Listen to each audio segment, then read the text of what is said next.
Kemudian seterusnya kita sampai ke Baitul Maqdis. Bila kita sampai ke kota Baitul Maqdis, kita tengok Nabi sampai. Ulama kata, kenapa tuan-tuan, dalam peristiwa yang hebat ini, di mana perjalanan itu ke Baitul Maqdis, kenapa tak naik terus lalu senang? Daripada Mekah tu terus naik. Kamu dah tak cerita apa-apa. Jalan tu pun mudah sebab naik borok. Jalan kaki memang 3 bulan ke lebih. Baik, jawapannya ialah ada banyak. Yang pertama tuan-tuan, untuk menghimpunkan pada malam tersebut 2 kiblat, Kiblatul Ula dan Kiblatul Tsaniyah. Tengok, sebab kita di arah menghadap, jadi sesuai secara resmi Nabi pergi. Dan selepas pada itu kan, mula-mula kita menghadap ke Baitul Maqdis, kemudian beralih qad nara taqalluba wajhika fis sama' sehingga akhirnya. Yang kedua, kerana Baitul Maqdis tempat hijrah para nabi sebelumnya, jadi keselarian dan keserasian dengan nabi-nabi dulu dapat menghimpunkan banyak kebaikan. Kita jadi semangat. Yang ketiga, kerana tempat mahsyar yang sesuai digabungkan dengan malam, dengan ahwal ukhrawiyah. Sebab orang kata di Syam ni sebagai kawasan mahsyar, jadi hubungan malam tersebut dengan akhirat itu amat sesuai di situ. Yang seterusnya, kerana tafaul untuk mendapat jenis takdis secara hissi dan manawi. Apa maknanya?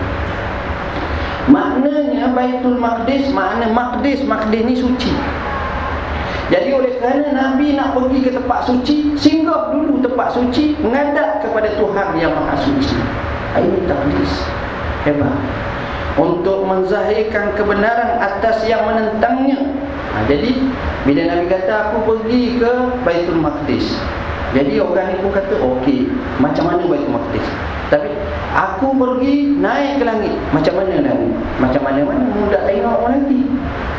Tapi kalau Baitul Maqdis ada yang sampai dah, jadi di situ hujah perekat aradi, bumi saja. Syekh Muhammad Al-Ghazali rahimahullah berkata, tengok kata dia, tuan-tuan dengar, ini merupakan kembali kepada tarikh lama, kisah Bani Israel yang sentiasa menerima wahyu di Baitul Maqdis. Nabinya mereka, oleh Nabi mereka tak kala mereka menganggap mereka ni Sya'bullah Al-Mukhtar, umat pilihan Allah. Jadi bila dah terima macam itu, ketika itulah mereka mencemarkan kemuliaan wahyu. Apa yang mereka buat, mereka menggugurkan hukum langit, mereka engkar kepada Nabi mereka, maka layaklah mereka mendapat laknat Allah. Jadi puak ni tak layak lagi nak pimpin dunia. Ketika Nabi datangnya kota Baitul Maqdis, Masjidil Aqsa, maka itu takrir, pengakuan, penukaran kenabian daripada mereka selama-lamanya kepada Nabi Muhammad sallallahu alaihi wasallam. Dari sini datangnya risalah kepada Muhammad sebagai pemindahan qiyadah ruhiyah, kepimpinan kerohanian di dunia ini, daripada ummah kepada ummah, daripada negeri kepada negeri, daripada zuriat Bani Israel kepada zuriat Bani Ismail. Tengok hebat. Dan mengikut riwayat, tengok yang lebih hebat lagi tuan-tuan, nak gambarkan bila tempat itu tempat suci bagi Yahudi, Nabi sendiri pergi situ dan telah diakui oleh Nabi-Nabi. Orang panggil nak tempelak habislah. Orang bilang bola tuan-tuan. Kalau bilang bola, kita lawan dengan Brazil, Malaysia lawan Brazil. Berlawan di mana? Berlawan di Sao Paulo, Brazil. Kita boleh beat Brazil 8-0. Silap, Brazil boleh beat kita 8-0. Tak boleh tuan-tuan. Tapi kalau kita boleh lawan gelanggang dia, kita menang, hebat tau. Oh tuan-tuan, hak main bola tu semua dapat datuk tuan-tuan, walaupun tak menikah. Percayalah cakap saya tuan-tuan, dapat datuk. Nak gambar ke mana ini, kita kata kita boleh jual ke Piala Dunia dan sebagainya. Sebab apa? Menang gelanggang orang. Jadi Nabi tu di tempat mereka boleh menang. Oh, hebat. Inilah hebatnya. Mengikut riwayat Muslim, Nabi SAW masuk masjid dan salat 2 rakaat. Kemudian dibawa oleh Jibril dengan minuman daripada arak dan susu. Lantas Nabi pilih minum susu. Orang tanya, apa akak halal? Kenapa akak kasbut Nabi? Kenapa akak arak? Jawabnya, masa tu arak tak haram lagi hukuman. Kita baca sejarah dalam Quran, tarikh arak tu kemudian. Tapi itulah gambaran Nabi. Dikatakan Jibril, huditan fitrah, kamu memilih fitrah. Imam Nawawi kata makna fitrah ni Islam dan istiqamah. Syekh Syarawi beri satu pendapat cukup menarik. Dia kata apa? Dia kata masalah fitrah ni adalah perubahan fitrah yang telah dibentangkan kepada Nabi itu. Dia diberi 2, susu dan diberi arak. Nabi pilih susu. Susu ni tabiatnya bersih. Susunya kita tengok warna dia pun putih. Kita minum daripada ibu kita, kita minum daripada haiwan tanpa campur tangan makhluk. Itu mana tak payah proses apa-apa, minum. Ada ke budak baru lahir, umur dia 3 hari minum susu, mak dia letakkan gula, kata takut kadar gula kurang daripada susu. Tak boleh. Susu cukup. Tengok. Jadi sedangkan bila sebut arak ni, dia kena proses, kena masuk kilang, kena campur tangan, nak suruh mabuk dan sebagainya. Pada masa itu dia berlainan sekali. Jadi asas tu seolah-olah gambaran yang cukup hebat. Tambahan pula arak sebagai ibu kejahatan. Ucapan Nabi, ucapan Jibril, kamu diberi fitrah. Kenapa tuan-tuan? Ulama seperti Syekh Said Ramadan Buti, semoga Allah beri petunjuk padanya, hidayah padanya, keselamatan dan kesihatan. Syekh Buti kata, pilihan Nabi SAW dengan susu sebagai dalalah ramziyah, isyarat. Isyarat apa? Islam ni agama fitrah, serasi, sesuai dengan semua orang.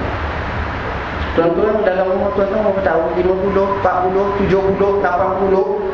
Pernah tak tuan-tuan dengar seorang tu puasa mati sebab puasa? Kalau mogok lapar mati ada.